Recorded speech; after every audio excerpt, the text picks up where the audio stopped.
could possibly have occurred within the past several thousand years. In other words, I was suggesting that coal could form very rapidly, geologically speaking.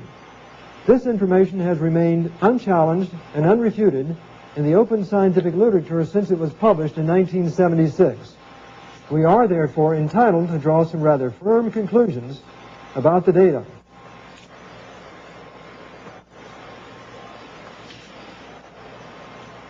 Geologists have assumed the Eocene was about 60 million years ago, the Cretaceous about 110 million years ago, the Jurassic 160 million years ago, and the Triassic 225 million years ago. But the results that we presented contradict that information. It's showing instead the simultaneous burial of all these formations about several thousand years ago. These results pertain to the origin and age of coal wherever it is found. Catherine Hill Bay, Australia. Not far from this coastal area near Flat Rocks Point is an object of extreme geological interest, an ancient tree. The fossilized remains of this tree can be seen extending through over 12 feet of sedimentary layers between two coal seams located here.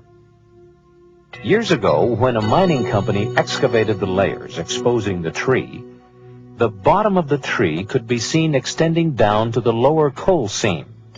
Since that time, the lower part of the tree has broken off.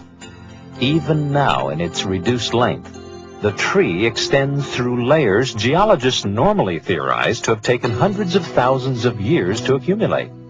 But these layers could not have taken long ages to accumulate because the tree would have rotted long before the sediments would have had time to accumulate around it.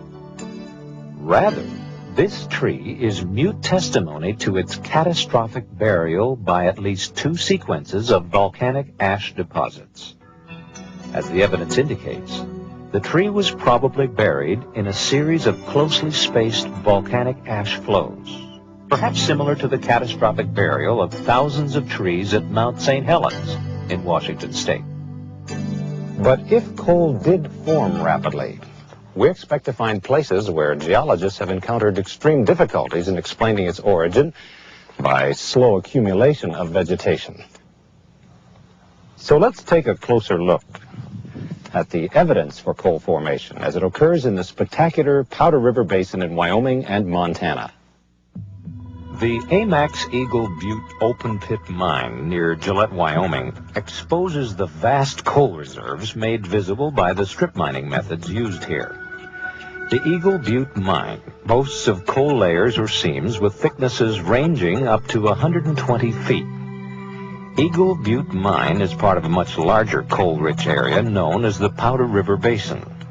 This gigantic 10,000 square mile reserve, situated between the Black Hills of South Dakota on the east and the Bighorn Mountains on the west, extends northward to the Yellowstone River in Montana and southward to Casper, Wyoming.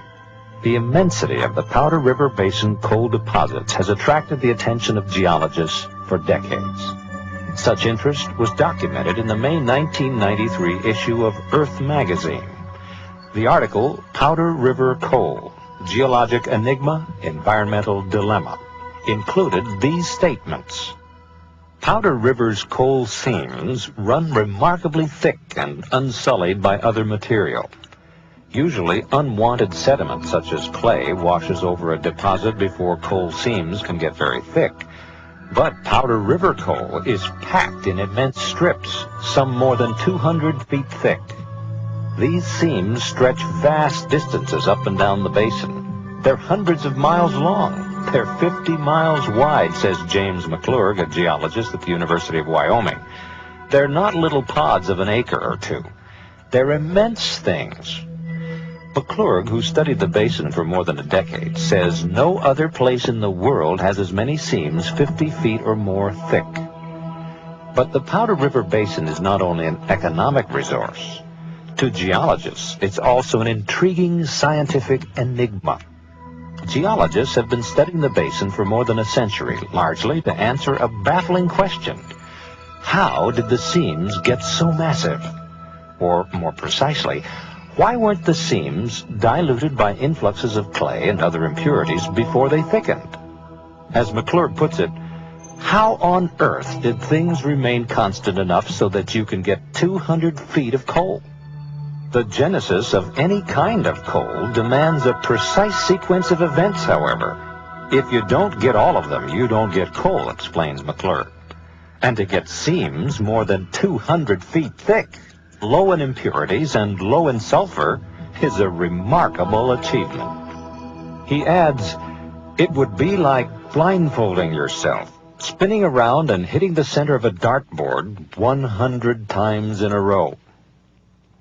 But if coal did not form slowly, is there any laboratory evidence showing that it can form rapidly? In this demonstration, Robert and David Gentry begin to answer this question. Earlier we took a piece of wood like this, inserted it in this steel pipe, added some water,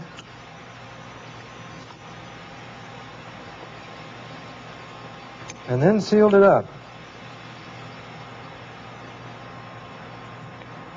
The next step is to put it in the oven at about 160 degrees centigrade for 2 weeks.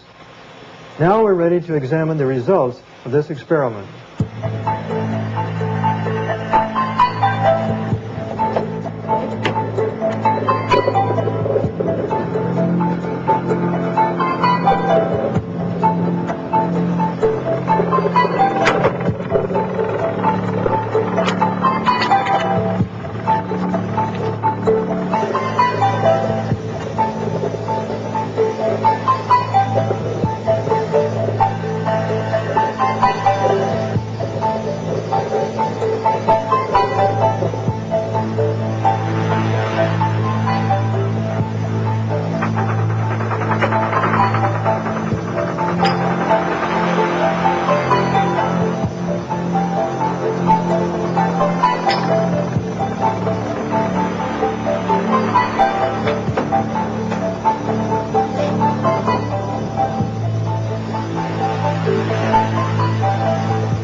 As we can see, this wood is now darker in color. It's also softer. A chemical reaction between the steam and the wood under pressure has caused these changes to occur.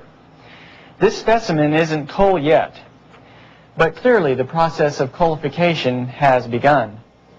The question is, would coal result if this experiment, or a variation of it, continued for a longer period of time?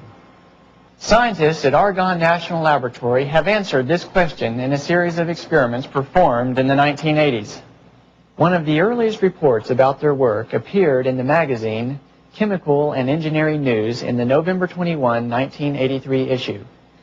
On page 42 of this issue, we read the following quote: "Chemists at Argonne National Laboratory have succeeded in making a type of artificial coal from naturally occurring materials.